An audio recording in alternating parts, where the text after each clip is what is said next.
Afternoon, Matt. Hey Graham, great to see you. Lovely to see you as ever. Welcome, everyone, to Crazy in Love, the podcast where two couples therapists talk about all things to do with relationships. Today, Matt, we're looking at dependency, codependency, what's healthy dependence within a relationship, and what potentially is bleeding into that more kind of unhealthy codependence. We're possibly going to bring in a bit of attachment theory, bit of Yeah, attachment styles, how secure and insecure attachment styles kind of overlaps with some of that. What's our entry point into this conversation? Where do we start? it's a good question. I guess I'd continue where you left off, that it's often thought of as being hugely problematic that we're codependent. And I suppose a technical definition of that might make that true, but that is also exactly what relationships are about, aren't they? That we do depend on one another. And a lot of the work that you and I would do in therapy with couples is to have them depend on one another, to make that a central part of life, that there is risk in depending on somebody, that you are offering yourself up, you're making yourself vulnerable, you're looking out for somebody else. If you're on the giving end of that, if you're on the receiving end of it, you're asking for the things you want, inherently might get disappointed. You do come to depend on one another. And often, in terms of how a relationship plays out, one person will be much better at, I don't know, remembering to renew the insurances, running Hmm. the household finances, those kind of things. And the other person might be better at, for example, organizing interesting and exciting events and planning a social calendar and keeping in touch with friends and those sorts of things. And we do depend on one another sometimes to be the thing that we're not, to round us out, the sort of yin to the yang. Hmm. I think I'd add something to that really helpful introduction, which is that, and this is something that was highlighted in the Guardian article on dependency and codependency that Mm. we'll link to in the show notes that prompted this conversation, is around how dependency helps us to learn and grow potentially. There is a bit of a conceit in modern culture, and particularly when it comes to romantic relationships, this idea that you learn best on your own. That if you have a relationship that doesn't work very well, that Yeah. highlights some of your attachment issues, for example, you should go away, lick your wounds, think about it, learn new tools and techniques and resources to make you better in relationships. And then you can go back into the relationship and show and practice all the things that you've learned. And I think I would certainly take a different view to that. Be interested in your view on it. That actually relationships are a perfect platform, if with the right person, for you to learn how to be dependent on another person and learn what that does to you and what that does to the other person and what you need to learn together Yeah. as a result. Yeah, yeah, sure. No, I'm in full agreement, and I think to the inverse is true too, right? To teach you to be independent sometimes, to hold your Mm. thoughts, to deal with your emotions and feelings, sometimes outside of the relationship. Not everything needs to be shared. You know, we use the humdrum example of sort of complaining ad infinitum about your work day. And there is something about, you might want to turn to your partner for solace. You might want to vent. You might want to work a problem through. You might just want them to care that you've had a heck of a day, but also not every day, not the same complaint every day, not the same thing every day without an intention to do something about it. And you might want to problem solve that with someone at work who is mentoring you, or who has managed to achieve the promotion that you desperately seek, or has managed to exit that company and go and work somewhere where it's much more agreeable, less toxic, whatever it is, endlessly feeling like you've got the right to lean on your partner, moan, complain. That's the sort of bit that feels sometimes that needs a correction as well, huh? So yes, leaning Yes. in, yes, look to support one another, but also that's not like, you're not asking someone to cheer you up or re-engineer your mood or turn you through 180 degrees and make life good again. Or always agree with you on some of Sure. the issues. Yeah. That's Yeah. why, again, it steers more into that unhealthy codependence, is the idea that you share the same opinions, that validation means agreement as opposed to Yeah. caring about how you feel. Yes. Where Yeah. it feels like we're already straying into attachment theory because we're talking about maybe more anxious style of attachment, needing to Yeah, lean in, needing validation and confirmation and soothing from the other person in potentially an yeah, unhealthy way. yeah. Should we bring attachment theory in? Yeah, well, I mean, I suppose the positive bit about codependency, if we're thinking of that in very broad terms rather than pejorative terms, Yeah. is that I think there is a kind of propensity for guys often to feel like they've got to deal with it on their own. I don't think it's exclusively it tilts that way, but I meet lots of guys who feel like that's a kind of badge of honor that they stand on their own 2 feet, that they don't need somebody for that, and that they wouldn't dream of turning to their partner to talk about a bad day or a problem at work. And that in itself can be a problem if it's taken to the nth degree, and there's never a moment, or there's never a break, or there's never a something offered about what's challenging at work. How do you talk to the hedge fund manager who is skeptical, Yeah, yeah, who is annoyed that their partner wants them to open up, wants them to talk about their day? What's the benefit to them? Because most of the impulse and intuition, when faced with that question, will be, well, what's the benefit to me? sure, What's the sure. upside? Yeah. So I think two responses. One, there may not be an upside, but you might want to have that conversation with your partner if they want to have that conversation with you. So you might want to just explain why there isn't an upside. So that's often how it goes in a session that when I've got those people in front of me, she typically would like to hear about the day and is interested and curious about it. And he typically finds no benefit in that, as you're describing. But there is value in saying why she would like to hear about that. She should articulate what it is she wants to hear, probably not the details of a trade or something which is Mhm. confidential and making its way, slowly through to deal status. And that bit is not what's being requested. But if there's been something challenging in the day that probably could be shared, I don't know, a tough schedule, back-to-back flights, meetings that run over, those sorts of things could be talked about, right? Might be a moment just to let somebody into what feels like pressure in your world. It might do you good, it might help. So I would say experiment with that, find out what's behind it, find out from him in this instance why he doesn't want to talk about it. He wants to come home and he wants home to be maybe somewhere where work really doesn't intrude, that once he's turned the laptop off or, made the journey home, not really interested in talking any further. And it doesn't feel helpful. And it would be okay to explain that, right? You could have very different stances on this. I wouldn't say one was obviously right and one was obviously wrong. Yeah, I guess what my challenge on that would be that it feels like you're selling him a practical, in this example, you're selling a kind of practical benefit Uh-huh. of, you're saying you want to you want your partner to feel better, you want your wife to feel better about the relationship, so you're doing what she's asking, you're listening to what she wants, you're responding to that, you're giving her what she wants, and therefore having a better relationship. But I think what we're trying to do in this conversation is to say dependence is quite healthy. So what would be the how would we articulate it to someone on the more avoidance side of the attachment spectrum, whose potentially quite protective response is independence? We're trying to articulate a kind of healthy shift towards depending on that other person.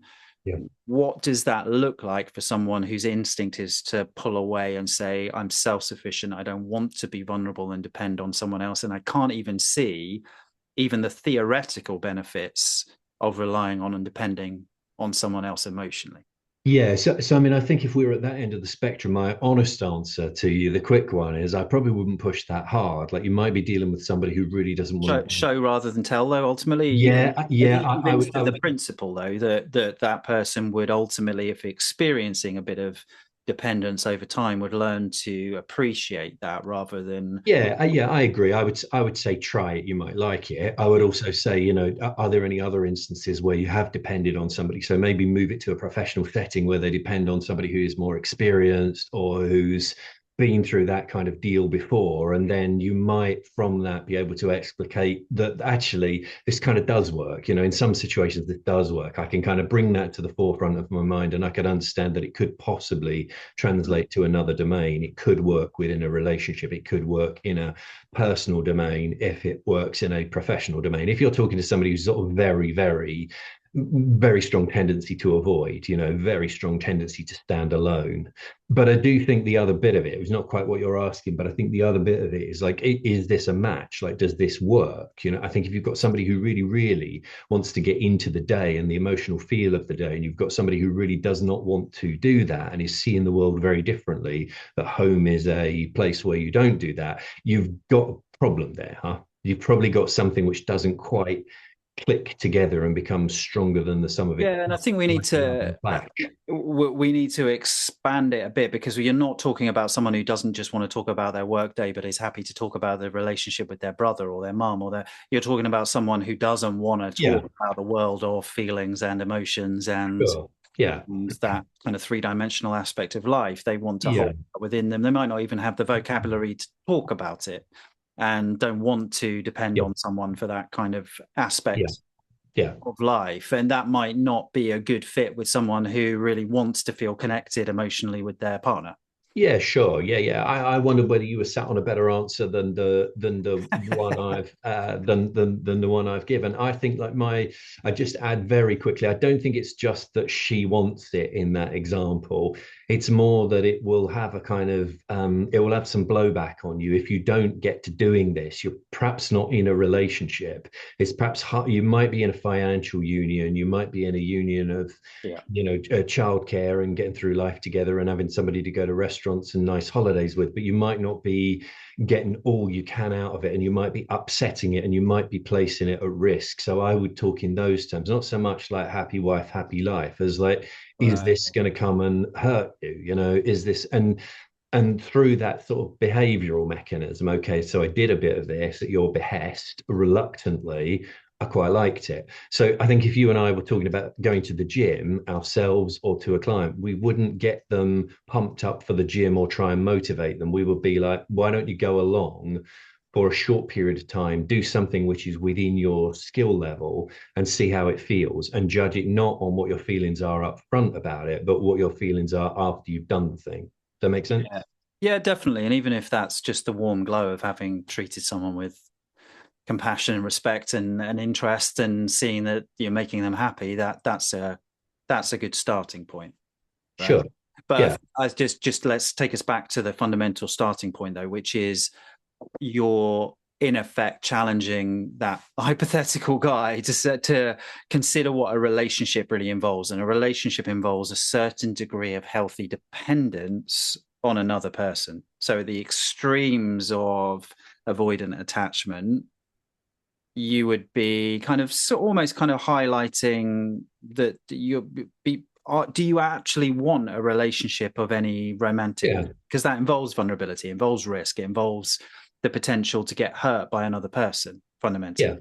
And that's kind of what love is, in effect, is. I think so. I mean, it's a certain version of love, isn't it? It's a sort of Esther Perel version of love, where we're at risk and our heart's being carried around in the world by somebody else. I mean, it's quite a bit too flowery for you. A little bit, yeah. I mean, I think if we were, I was thinking of the most recent thing we wrote for the Psych Today blog, and I think it sort of traces relationships as, economic unions and keeping safe unions and bringing kids up unions. I think that would be fine too. I don't think it has to follow that it has to be a very romantic thing. We're recording this a couple of days after Valentine's Day.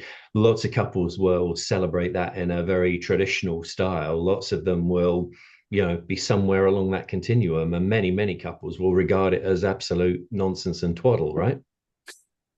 I don't think their relationships will be, weaker or less valuable for regarding that as a bit of exploitation and clever marketing. What do you think? You're a bit more romantic. No, I think those two things are slightly different. I think if you're avoiding any kind of emotional risk in a romantic relationship or marriage, I think you are massively limiting the potential for that relationship, and you're bordering on the unhealthy independence aspect of things. I think you're not actually offering your partner the full complexity of what a relationship should look like in those instances, and you're selling yourself Yeah. short and selling your partner short. I think it's very unlikely that you'd be, when I meet couples, I Yeah, think they're broadly at the same level of yeah, emotional maturity yeah, I or agree. emotional But intelligence. we're talking Sometimes about one is people that don't more, really exist, aren't we? sometimes one is more sort of, hysterical or neurotic, anxious, whatever the more modern terminology would be. I mean, sort of neurotic in terms of the big five Yeah, personality traits, or somebody who's much more independent or avoidant, or however you might want to frame that. So I think very often, like, you're not looking at somebody who is deeply secure, who wants to talk about emotions in a well calibrated and healthy way, and somebody who doesn't.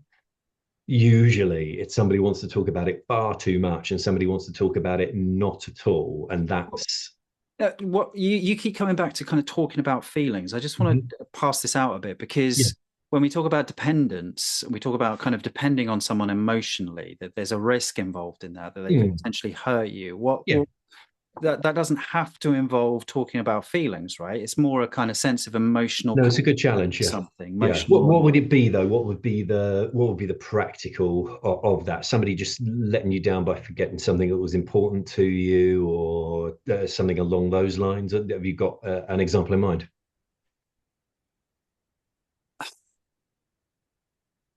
Not a practical example. I'm Mm. thinking more of a mindset, or Yep. in the relationship. So you can have a couple that don't proactively talk much about the relationship and about how they feel about things and about how they feel about each other. Yeah. You Yeah. can tell that there is an emotional commitment to that relationship, and a sense of, if this ended, I would be incredibly upset, that is implicitly communicated between the two of them. I think in our examples, our case studies earlier in the conversation, we were talking about someone that was almost kind of closed off to that fear of being hurt, like Yeah. almost, I don't really care that much one way or another if this relationship ended emotionally. I'd be a little bit upset for a few days, but I'd move forward. Whereas I'm thinking about dependence being about a shared life, a shared journey, a shared sense of, Yeah. this is our life together. We are Yeah. building something together, and that feels risky, because if it ends, I'm going to be devastated, and I'm going to have to pick up the pieces again. And there's something about investment in the other person, and treating the other person as more important than oneself at times, that I think is part of that mix. Yeah. I thought that was really, really interesting. I guess you said emotional connection, and I wondered like how important that bit was, and I guess devastated was the other kind of word I spark on, that it ends. You wouldn't be, I don't know, could it still be, would you still consider it a successful relationship if it was, I don't know, if it didn't feel so emotional, if it didn't feel so Yeah, devastating? it's a fair challenge, but I don't know. I don't know. I'd struggle to imagine a relationship where it felt healthily dependent, but without a sense of significant loss at the end of it. I Yeah. I don't know. Yeah. But I mean, I think it could be a significant loss. But I mean, I guess, I mean, it's a genuine question. I'm not really trying to challenge you or be clever about it, but could it be, could it be a significant loss without a ton of emotion? Could it be like Oh the, yeah, I don't. I think we fall into a trap as therapists, I think, and think that emotion is the predominant yeah, thing to care about. And I don't yeah, think strength of that feeling is the most important variable in any kind of yeah, conversation between yeah, couples. No, I don't. yeah, I don't think that. But I think you can feel that loss in a range of different ways. yeah, I think yeah, fundamentally we're talking about, does it feel risky at some part of your core? Does it feel like you've got it's worth fighting for? Because if you don't fight for it, you're going to lose something significant in your life. Now, that doesn't yeah, have to come with a yeah. significant internal feeling of devastation if it ends, No. but I think it's got to feel like you're losing something important Yeah, but I don't think I agree. I don't think it's got to feel like I'm losing somebody to talk to my day, talk about my day with, or reflect on how I was stressed or found this aspect of life Agreed. necessarily difficult, particularly if I don't, and I guess I do meet people who are quite effective at their job, quite secure in their job, have enough money parked to make the ending of their job not necessarily all that devastating and in some ways quite free. And they'll keep doing it because there's money on the table in the example we're talking about, but it's not going to be the very end of the world. They're going to need to find something else to do, charitable endeavors, new job, more golf, whatever it might be, but it would be okay. I don't know whether that's too extreme position, but I think you might like your partner and care very much about them because of how reliable they are, because of how much they can be depended upon, because they are a terrific, concerned, thoughtful parent, and they organize nice things for you to do together, but they are at the level of activity rather than, romance, quote unquote. And that feels to you like it's depending on them, dependence I as don't, I mean, I suppose I'm just it, disputing it that doesn't seem like notion. it. So I guess I think of emotional dependence within a relationship as fundamentally involving risk, and you seem to Yeah. be holding a different model in mind, which doesn't have to involve a sense of emotional vulnerability there.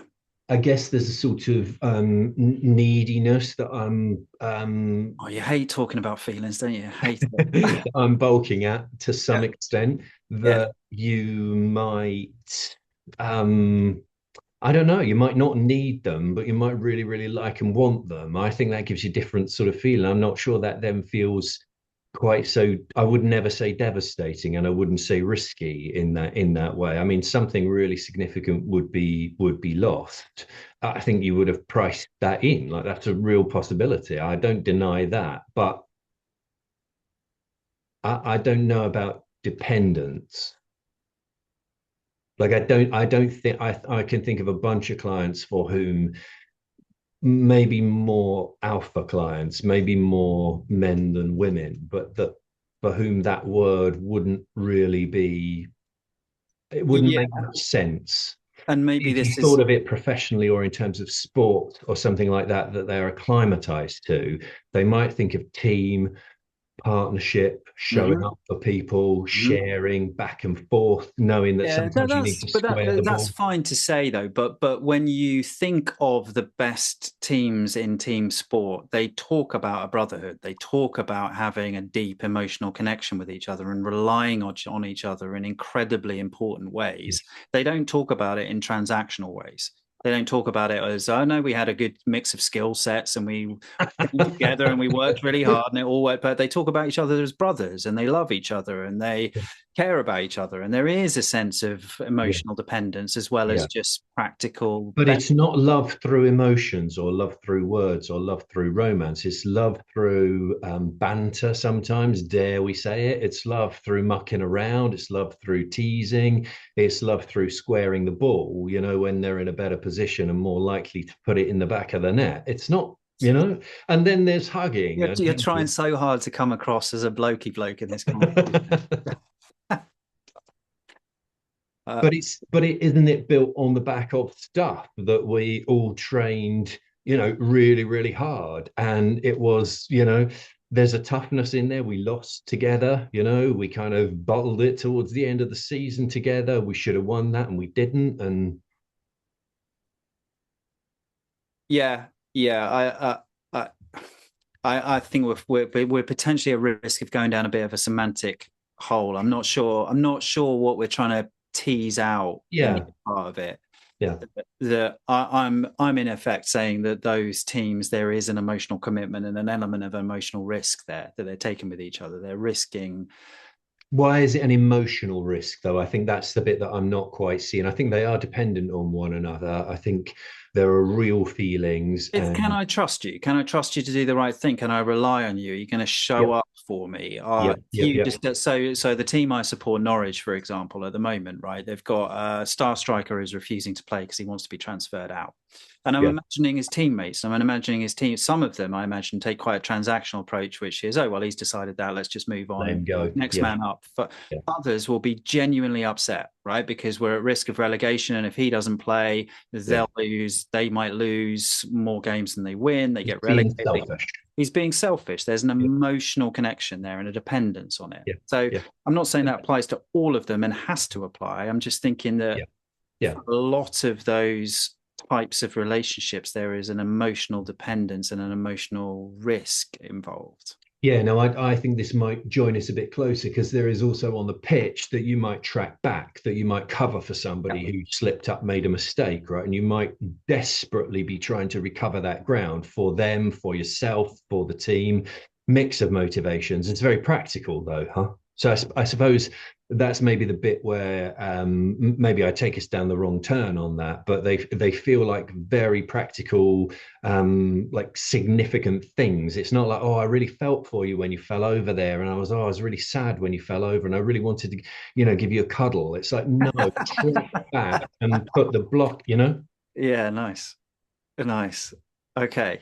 One way I think we can try and get out of this hole and take us somewhere else is, is thinking about over dependence. So you're very much trying to sell the case for, I think, for a limited dependence in a relationship and what that can look like. And I think I'm pushing harder for something which maybe you can dismiss as being a bit more romantic, but involves a bit more kind of emotional risk. But I'm very, very aware of smothering over dependence and codependence when it gets unhealthy, particularly from a more anxious side of the attachment spectrum, when two people, or at least one person in the couple, needs too much validation and too much of their sense of self-worth Yeah. from the other person. Yeah, and maybe hopefully to draw it together that you might get that from actual things that happen, practical things. Like, this is a reliable person who remembers your birthday, and when you've got a big meeting, and is kind and thoughtful. It doesn't always need to be. I think sometimes I hear the request for it to be said with words, sometimes with, cute post-it notes, or even poetry, or something which is very, very romantic, tilts romantic, quote unquote. But actually, that person is working really hard, for example. And then when they come home, they don't complain about that. They'll share they'll play their part in making dinner or putting the kids to bed. And then at the weekend, they've got a bit of zip for the children, and they'll drive them around. And those things, I think, can't be spoken of out with that they love you. You and I don't go in for love languages, but it would be the love language of service, of getting stuff done. And that just often gets missed because of what, though? Because of a need for a different Doesn't feel very identity? romantic, does it? No one's Yeah. ever written a love song about, you turn up on time, or you ferry the kids to their karate and swim lessons. So I think our Yeah. notions of romance and our notions of what it means to show up for somebody, in that modern parlance, is that you'll be, I don't know, effusive, or you'll do it with words, or you'll do it with some kind of something which is tender-hearted, rather than I've paid this um, Yeah. insurance for us. So it's quite often we talk about within a relationship asking for what we need, asking for what Uh-huh. we Yeah, want, rather yeah, than assuming that our partners are mind readers. yeah, How does yeah. someone know that what they want and want to ask for is healthy or unhealthy on that codependent Yeah. Yeah, scale? yeah. No, I think that's a great question, because I would say to somebody in front of me who said, "Well, I pay the insurances, so clearly I love you." So, well, we might need to put some words to that, right? We might need to Yeah. say, and we might need to appreciate one another and what we do. So I would be trying to get alongside it by, sometimes I don't recognize everything my wife does for us as a family and for me, the kind of load that she carries. It's useful for her to remind me of that. I sometimes ask her to, because I want to know what it is, because I can be oblivious. And, it cuts the same the other way around too, right? I think when we're at our best, we're noticing those things, and if they're being missed, we're drawing them out. not for, praise necessarily, but for a little bit of recognition and appreciation. I'm thinking of you're being very, very kind of diplomatic and right bang in the middle of the spectrum. I'm talking about someone who wants to communicate to their partner that they want to be checked in on every couple of hours during the working day. They're like, it would help me. I know this about myself. I know I'm quite anxious. Yeah. What would help me is if you just made sure you texted me every couple of hours during the working day to remind me that you love me. Yeah, This is the person kind of asking for what they think they need. And I think what you would say that is very much on the unhealthy side, generally, on the unhealthy side of codependency, that you're relying too much on the other person showing you that you're worthy of love than you fundamentally feeling secure enough within that yourself. Something along that.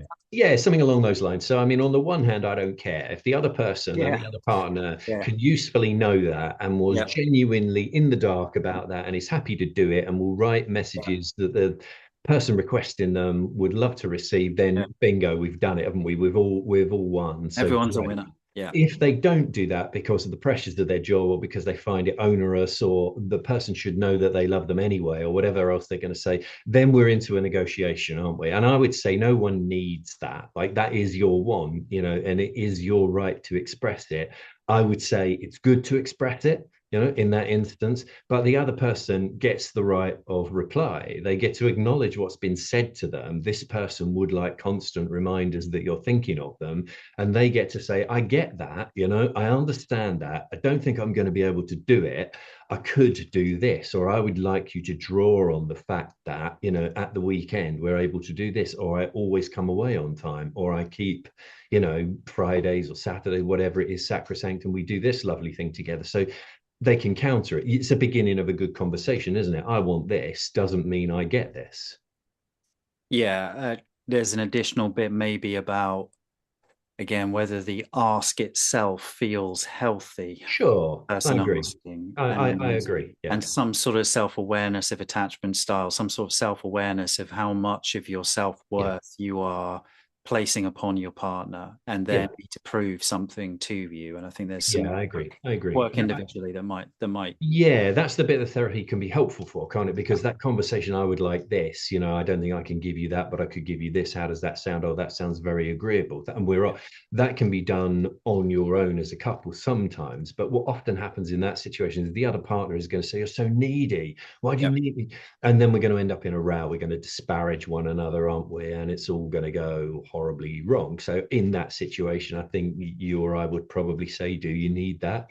Could you settle for less? And I think that on its or even just asking what makes you think you need that. Like it soothes you, but you need it again the next day. So how do we help you break out of that cycle where every day you're needing?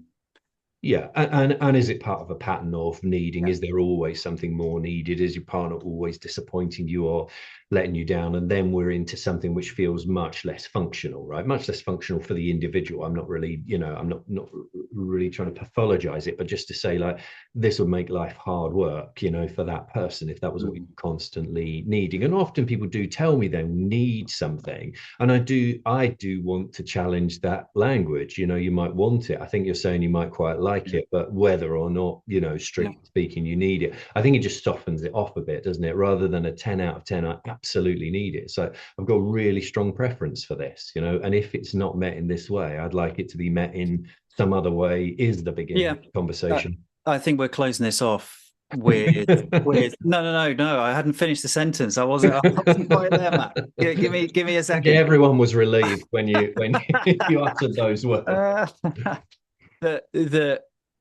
Quite a lot of modern culture with attachment style speaks of it as deterministic. And I think what we're trying to introduce is this idea that when you're asking for what you want in a relationship from a place of potential unhealthy codependence, you don't have to talk about it as with a full stop. It can be something like, I know this about myself. I'm trying to change it. I know it's not that healthy, but it would help me in the meantime if you could do X, Y, and Z for me, as opposed to, I have an anxious attachment style. I need a partner to check with me 6 times a day. Therefore, exactly. Which I think I see more and more. And I try, and particularly with those of more anxious persuasion, try and help them understand that they can shift that. I agree. It's not a box that they need to stay in. Yeah, I agree. And I was just going to say I see it the other way around. And it might be something about how our caseload skews, mightn't it? It sounds like you might see people who tilt more towards that anxious style, and maybe I'm Bit of a seeing people mix, yeah. who are Yeah. a little more avoidant, and might be interesting to wonder about that. But I think it works exactly the same way in terms of people who are avoiding, you know, to come back to that original challenge. It's like, well, you can't step outside of the relationship and say you're not interested in what your partner wants. They want you to share a bit of your day. It's not going to kill you. Share a bit of the day, right? Try it. You might like it. And we go from there, don't we? What could you share? You know, no, you're not going to share confidential information, but that wasn't what was being sought anyway, you know? So I think we're pulling or pushing or encouraging or trying to expand a point of view. Yeah. Yeah. Nice. All right, let's draw this to a close. You obviously think there's no emotional dependence or risk in this relationship. I've got to acknowledge I'm a bit disappointed by that, given how much vulnerability I've offered over the months and years, but never mind. It's lovely to see you. Good to see you. Is it though? Is it? You'll find out if I turn up next time. Maybe you will take something from that. All right. See you soon. Bye.